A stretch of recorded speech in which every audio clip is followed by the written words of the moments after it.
Next living organisms and energy production देखेंगे। तो हम सबसे पहले ह्यूमन रेस्पिरेटरी सिस्टम दी है यहाँ पे 13 पेज नंबर 13 पे, उसको देखेंगे। उसको आपको सिर्फ लेबलिंग करने के लिए बोला है, तो आपको सिर्फ यहाँ पे लेबलिंग करना है। ये नोज़, माउथ, लैरिंक्स जो यहाँ पे हमारे रहता है, लैरिंक्स के नीचे है ट्रैकिया, ये है हमारे बोनकाय, ये लंग्स है, डायफ्राम होता है लंग्स के नीचे, और यहाँ पे अल्वियोलस प्रेजेंट रहते हैं, उसको हम लोग एल्वियोलाई भी बोल सकते हैं। तो यहाँ पे उसका डायग्राम दिया हुआ है, जो यहाँ पे प्रेजेंट्स रहते हैं ब्रोनकाई में, जो प्रेजेंट रहते हैं अंदर लंग्स के अंदर, उनको बोलते हैं अल्वियोलस। तो ये हो गया हमारा ह्यूमन रेस्पिरेटरी सिस्टम। तो लिविंग ऑर्गेनिज्म में रेस्पिरेशन जब होता है तो 2 लेवल्स पे होता है, एक तो सेलुलर लेवल पे होता है और एक बॉडी का रेस्पिरेशन है। तो 2 levels as body and cellular level, ये दोनों रेस्पिरेशन के लेवल है। बॉडी में भी रेस्पिरेशन होता है और सेल्स में भी रेस्पिरेशन होता है। रेस्पिरेशन मतलब क्या होता है? Inhale and exhale of an oxygen, या उसको हम ये भी बोलेंगे inhale and exhalation of oxygen and carbon, ऐसा भी बोल सकते हैं। और oxygen and carbon dioxide are exchanged between body and surrounding in case of respiration occurring at a body level. तो रेस्पिरेशन का मीनिंग ये भी होता है कि exchange of oxygen and carbon dioxide with a surrounding. तो इन केस ऑफ रेस्पिरेशन जो cellular level पे हो रहा है, फूड स्टफ ऑक्सीडाइज्ड होते हैं with the help of oxygen और without the help of oxygen. तो हम अभी देखेंगे कि जो फूड स्टफ ऑक्सीडाइज हो रहे हैं वो कैसे ऑक्सीडाइज हो रहे हैं। तो उसके लिए हम सबसे पहले कैन यू टेल के क्वेश्चन फिर से एक बार देख लेते हैं। How many atoms of carbon, hydrogen and oxygen are respectively present in a molecule of a glucose. तो कार्बन के 6 रहते हैं, ग्लूकोज का फॉर्मूला ये रहता है C6H12O6। कार्बन के 6 एटम, हाइड्रोजन के 12 एटम, ऑक्सीजन के 6 एटम रहते हैं ग्लूकोज में। Which type of chemical bonds are present between them? Covalent chemical bond रहता है। और केमिकल बॉन्ड मतलब वो एक दूसरे के साथ कैसे अटैच है, तो वो कोवैलेंट बॉन्ड से है। In terms of chemistry what happens actually when a molecule is oxidize? Oxidize होना मतलब ऑक्सीजन का गेन होना या इलेक्ट्रॉन का लूज होना, हम उसको क्या बोलेंगे? ऑक्सीडाइज होना। तो कोई भी मॉलिक्यूल अगर ऑक्सीडाइज हो रहा है तो वो ऑक्सीजन गेन करेगा, या नहीं तो फिर ऑक्सीजन गेन करेगा या उसका इलेक्ट्रॉन लूज करेगा। तो कार्बोहाइड्रेट्स जो है फूड में, जो हम लोग खाते हैं रोज, जो हम लोग डेली लाइफ में कार्बोहाइड्रेट का इंटेक लेते हैं, तो ये यूज़ होता है एनर्जी प्रोडक्शन के लिए। बट ये जो एनर्जी ऑब्टेन्ड होती है कार्बोहाइड्रेट्स खाने के बाद, it is in the form of ATP। ATP क्या होता है ये हम आगे देखेंगे। ATP का फुल फॉर्म क्या होता है? For this purpose glucose a type of carbohydrates. Glucose क्या है? एक कार्बोहाइड्रेट का टाइप है जो ऑक्सीडाइज होता है स्टेप बाय स्टेप हमारे सेल में, बॉडी के अंदर जो सेल्स है उसमें वो ऑक्सीडाइज होता है। ऑक्सीडाइज होता है मतलब क्या? ऑक्सीजन का गेन होना। और इसको हम लोग क्या बोलेंगे? Cellular respiration. ये जो ऑक्सीजन का गेन हो रहा है, कार्बोहाइड्रेट जो ऑक्सीडाइज हो रहे हैं, इसको हम लोग बोलते हैं सेलुलर रेस्पिरेशन। और सेलुलर रेस्पिरेशन सभी लिविंग ऑर्गेनिजम्स में होते हैं, बट वो सेलुलर रेस्पिरेशन जो होते हैं लिविंग ऑर्गेनिजम्स में, उसकी 2 मेथड्स है। ठीक है, ये एक मेथड जो है उसको हम लोग एरोबिक रेस्पिरेशन बोलेंगे, जो ऑक्सीजन जिसमें इन्वॉल्व होता है, और दूसरा जो रेस्पिरेशन होता है सेलुलर रेस्पिरेशन, वो होता है एनएरोबिक रेस्पिरेशन, जिसमें ऑक्सीजन इन्वॉल्व नहीं रहेगा। मतलब ऐसा सेलुलर रेस्पिरेशन जिसमें ऑक्सीजन इन्वॉल्व है उसको हम लोग बोलेंगे, और ऐसा सेलुलर रेस्पिरेशन जो ऑक्सीजन के प्रेजेंस में हो रहा है उसको हम बोलेंगे एरोबिक रेस्पिरेशन। और एनारोबिक रेस्पिरेशन मतलब जो ऑक्सीजन के अब्सेंस में हो रहा है, जिसमें ऑक्सीजन यूज़ नहीं हो रहा है, ऐसा सेलुलर रेस्पिरेशन। तो हम सबसे पहले एनारोबिक रेस्पिरेशन हम बाद में देखेंगे। सबसे पहले हम एरोबिक रेस्पिरेशन देखेंगे। एरोबिक रेस्पिरेशन जिसमें ग्लूकोज ऑक्सीडाइज होता है 3 स्टेप में। तो 3 स्टेप्स उसकी ग्लाइकोलिसिस है, ट्राई कार्बोक्सिलिक एसिड साइकिल है सेकेंड स्टेप, और थर्ड जो है वो इलेक्ट्रॉन ट्रांसफ़र चेन है। तो हम सबसे पहले ग्लाइकोलिसिस स्टेप देखेंगे। हम किसकी स्टेप देख रहे हैं?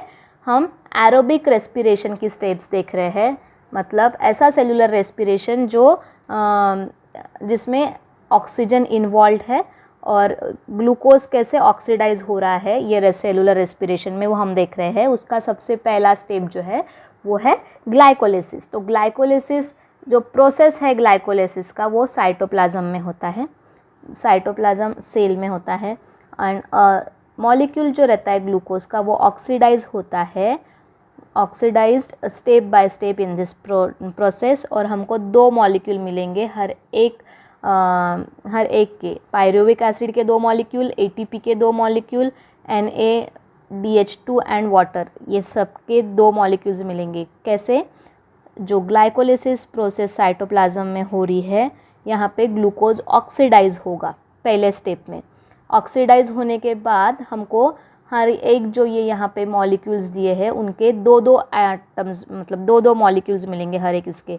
पायरुविक एसिड के 2 मॉलिक्यूल्स, एटीपी के 2 मॉलिक्यूल्स, NaDH2 के 2 मॉलिक्यूल्स और वाटर के 2 मॉलिक्यूल्स। ये जो मॉलिक्यूल्स है पायरुविक एसिड के, ये प्रोसेस में फॉर्म हुए हैं, दे कन्वर्ट होंगे into the molecules of acetyl coenzyme A। और 2 मॉलिक्यूल जो NaDH2 के हमको मिले हैं और 2 मॉलिक्यूल जो कार्बन डाइऑक्साइड के रिलीज्ड होंगे ये प्रोसेस में। 2 मॉलिक्यूल किसके? NaDH2 और 2 मॉलिक्यूल्स ऑफ कार्बन डाइऑक्साइड, ये CO2 मतलब कार्बन डाइऑक्साइड होता है, ये रिलीज़ होंगे ये फर्स्ट प्रोसेस में ग्लाइकोलिसिस में। और उसके बाद सेकेंड प्रोसेस में क्या होगा? ये सेकेंड प्रोसेस का नाम है ट्राई कार्बोक्सिलिक एसिड साइकिल। इसमें जो हमको यहाँ पे 2 मॉलिक्यूल्स मिले हैं हमको एसिटिल कोएंजाइम A के, ये दोनों भी मॉलिक्यूल माइटोकॉन्ड्रिया में जाएंगे। माइटोकॉन्ड्रिया हमारे सेल में रहता है और यहाँ पे साइक्लिक चेन रिएक्शन की चालू होगी। और ये जो साइक्लिक चेन है of this reaction called as a tri carboxylic acid cycle, और ये कहाँ पे ऑपरेट होगी? माइटोकॉन्ड्रिया में। ये जो एसिटिल पार्ट है हमारे एसिटिल कोएंजाइम A का, ये कम्प्लीटली ऑक्सीडाइज हो जाएगा, सिर्फ और सिर्फ एसिटिल पार्ट। तो एसिटिल पार्ट कम्प्लीटली ऑक्सीडाइज हो जाएगा ये साइक्लिकल प्रोसेस में, और हमको मॉलिक्यूल्स मिलेंगे carbon dioxide, water, NaDH2 and FADH2। ये सारे डेरिवेटिव्स हमको सिर्फ और सिर्फ किससे मिलेंगे? एसिटिल पार्ट से। जो एसिटिल कोएंजाइम का जो एसिटिल पार्ट है उसके ऑक्सीडाइजेशन से, उसका ऑक्सीडाइजेशन होगा, कम्प्लीटली ऑक्सीडाइज होगा एसिटिल, और उससे हमको कार्बन डाइऑक्साइड, हाइड्रोजन, NaH2 और FADH2 ये मिलेगा। ये सब डिराइव होंगे उससे। तो ये माइटोकॉन्ड्रिया है सेल में जो रहता है, ये माइटोकॉन्ड्रियल मैटर है अंदर। ये इनर मेम्ब्रेन है, ये आउटर मेम्ब्रेन है, ठीक है। इसके अंदर सब हर जगह पायरुविक एसिड है, पायरुविक एसिड और फैटी एसिड। तो यहाँ पे जो TCA साइकिल हो रही है, मतलब ही ट्राई कार्बोक्सिलिक साइकिल फॉर्म हो रही है। देखो आप यहाँ पे आपको मॉलिक्यूल्स दिख रहे हैं NaDH2 के वगैरह। तो जो मॉलिक्यूल्स ये मिले हैं हमको सेकेंड स्टेप में, थर्ड स्टेप जो है वो है इलेक्ट्रॉन ट्रांसफ़र चेन रिएक्शन बोलेंगे उसको। तो इसमें जो सेकेंड स्टेप में हमको NaDH2 के जो मॉलिक्यूल्स मिले थे और FADH2 के मॉलिक्यूल्स मिले थे, ये सारे जो फॉर्म्ड हुए थे पहले प्रोसेस में, ये सारे के सारे इलेक्ट्रॉन ट्रांसफ़र चेन रिएक्शन में पार्ट लेंगे। और ड्यू टू दिस 3 जो मॉलिक्यूल्स है ATP के, ये हमको मिलेंगे from each NaDH2 molecule and 2 molecules of ATP from each FADH2 molecules। जितने भी NaDH2 मॉलिक्यूल्स है और FADH2 मॉलिक्यूल्स है, उनसे ये इलेक्ट्रॉन ट्रांसफ़र चेन रिएक्शन में हमको 3 मॉलिक्यूल ATP के पहले NaDH2 से मिलेंगे, और उसके बाद 2 मॉलिक्यूल्स ATP के हमको FADH2 से मिलेंगे। तो बिसाइड ATP वाटर मॉलिक्यूल्स भी फॉर्म्ड होंगे ये रिएक्शन में, और इलेक्ट्रॉन ट्रांसफ़र चेन रिएक्शन जो है ये ऑपरेट होते रहेगा। ये ऑपरेट होगा सिर्फ और सिर्फ माइटोकॉन्ड्रिया में ही। ये जो मॉलिक्यूल हमको मिल रहे हैं ग्लूकोज के, ये कम्प्लीटली ऑक्सीडाइज हो जाएंगे इन एरोबिक रेस्पिरेशन, और हमको मॉलिक्यूल्स जो है कार्बन डाइऑक्साइड और वाटर के वो फॉर्म्ड होंगे along with the energy. Energy के साथ साथ कार्बन डाइऑक्साइड और वाटर भी फॉर्म्ड होगा ये सारे प्रोसेस में। तो अभी आपको क्वेश्चन होगा आपके माइंड पे कि NADH2, FADH2, ATP ये सारा क्या है। तो हम सबसे पहले NADH2 का फुल फॉर्म देखते हैं, निकोटिन अमाइड एडेनाइन डाइन्यूक्लियोटाइड, ठीक है, ये इसका फुल फॉर्म है। और ये दोनों भी एंजाइम्स रहते हैं जो सेल्स में रहते हैं और जो सेल्यूलर रेस्पिरेशन में पार्ट लेंगे या यूज़ होंगे सेल्यूलर रेस्पिरेशन में। दूसरा FADH2 मतलब फैल्विन एडेनाइन डाइन्यूक्लियोटाइड। तो ये दोनों भी क्या है, एंजाइम्स है जो सेल में तो प्रेजेंट रहते ही है और सेल्यूलर रेस्पिरेशन में भी पार्ट लेते हैं। उसके बाद हमको देखना है ATP। ATP का फुल फॉर्म होता है एडेनोसाइन ट्राइफॉस्फेट,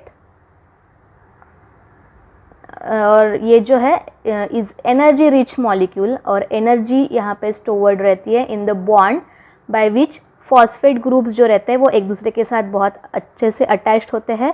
और ये जो मॉलिक्यूल्स है ATP मॉलिक्यूल्स, ये क्या करते हैं, सेल में स्टोर्ड रहते हैं जैसे जैसे हमको उसकी ज़रूरत पड़ती है, तो हम उसको यूज़ करेंगे। तो केमिकली ATP जो है ये ट्राइफॉस्फेट मॉलिक्यूल है जो फॉर्म होता है एडेनोसाइन राइबो न्यूक्लियोसाइड से, ठीक है। तो it is contain a nitrogenous compound, जिसको हम एडेनाइन क्या है, एक नाइट्रोजेनियस कंपाउंड है, और pentose sugar ribose and 3 phosphate group, ये सारा किस में प्रेजेंट रहेगा, ATP में। ATP जो है हमारा ये नाइट्रोजेनियस कंपाउंड है जिसमें एडेनाइन रहेगा, पेंटोस शुगर राइबोज और 3 फॉस्फेट ग्रुप रहेंगे। तो जैसे जैसे हमको इसकी ज़रूरत पड़ेगी as per the need, energy is derived by breaking the phosphate bond of ATP। ATP के फॉस्फेट बॉन्ड ब्रेक होते जाएंगे और एनर्जी मिलते रहेंगी। ये जो एनर्जी ATP जो है इसको ही हम लोग एनर्जी करेंसी भी बोलते हैं सेल के। क्योंकि ये एनर्जी करेंसी क्यों बोलते हैं, बिकॉज इससे हमको एनर्जी मिलते रहती है, जैसे जैसे हमको ज़रूरत पड़ती है वैसे वैसे हमको एनर्जी सप्लाई होते रहता है।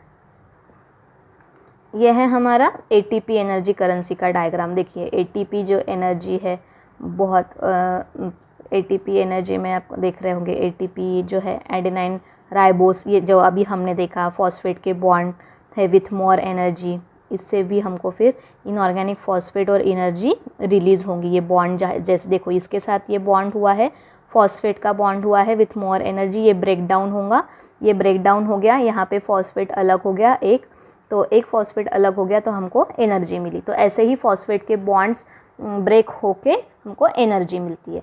तो if there is a insufficient amount of carbohydrates, हमारे बॉडी में अगर कार्बोहाइड्रेट्स अच्छे से नहीं है कोई कंडीशंस के वजह से, जैसे कि हम फास्ट करते हैं या बहुत भूख लगती है हमको हंगर के वजह से, तो जो लिपिड्स एंड प्रोटीन्स जो होते हैं वो एनर्जी प्रोडक्शन, मतलब कार्बोहाइड्रेट्स के अब्सेंस में लिपिड्स और प्रोटीन्स जो रहते हैं वो एनर्जी प्रोड्यूस करते हैं। और in case of lipids they are converted into fatty acid, whereas a proteins into amino acid.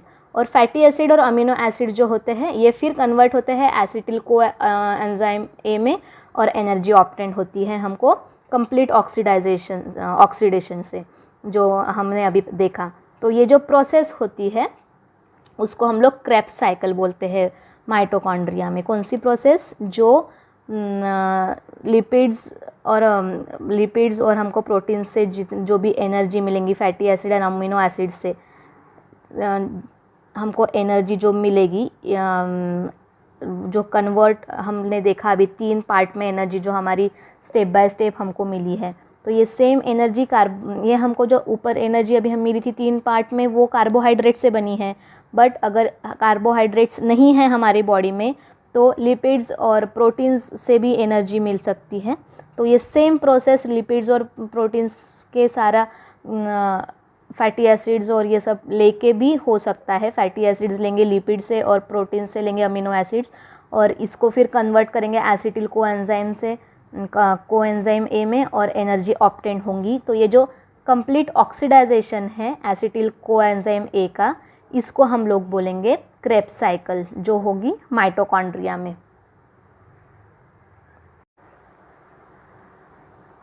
तो यहाँ पे आपको एक डायग्राम दी है, फ्लो चार्ट दिया, यहाँ से आपको बहुत इजीली समझ में आएगा कि कार्बोहाइड्रेट से ग्लाइकोलाइसिस होता है, उससे हमको पायरुविक एसिड मिलता है, उससे ही एसिटिल कोएंजाइम ए मिलता है, और उसके बाद हमको एनर्जी मिलती है अगर क्रेब्स साइकिल नहीं यूज़ की तो।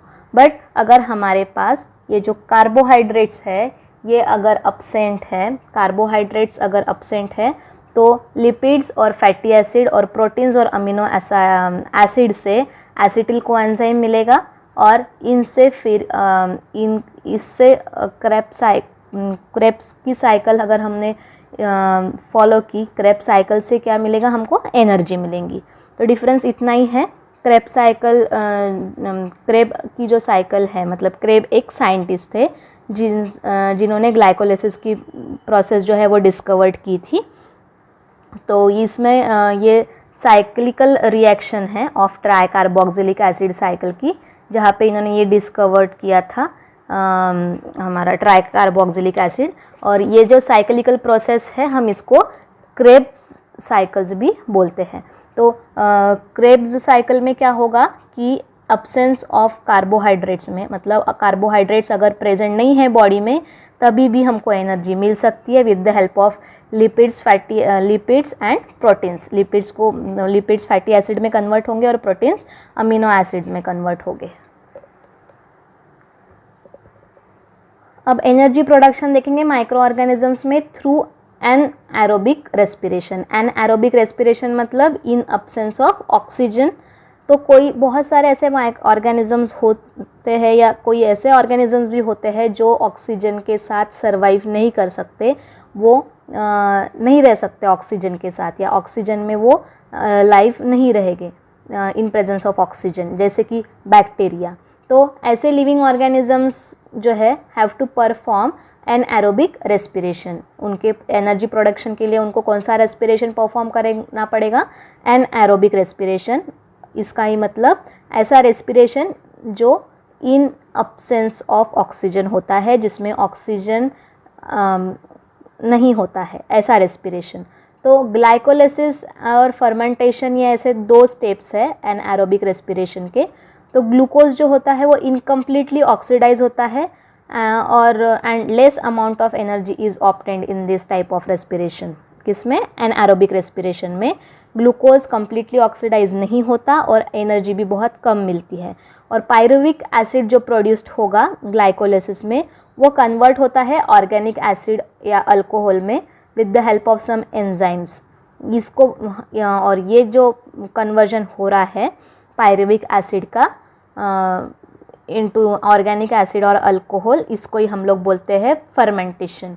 तो सम हायर प्लांट्स और एनिमल्स जो रहते हैं एंड एरोबिक माइक्रो ऑर्गेनिजम्स रहते हैं, ये भी एनएरोबिक रेस्पिरेशन परफॉर्म करते हैं instead of aerobic respiration if there is a depletion in oxygen level in the surrounding. अगर हमारे सराउंडिंग में या ऐसे माइक्रो ऑर्गेनिजम्स जो एरोबिक रेस्पिरेशन परफॉर्म करते हैं बट उनके सराउंडिंग में ऑक्सीजन का डिप्लीशन है, ऑक्सीजन लेवल कम है, तो वो भी एनएरोबिक रेस्पिरेशन परफॉर्म करते हैं। जैसे कि एग्जांपल, सीड जो है it performs anaerobic respiration if the soil is submerge under the water during the germination.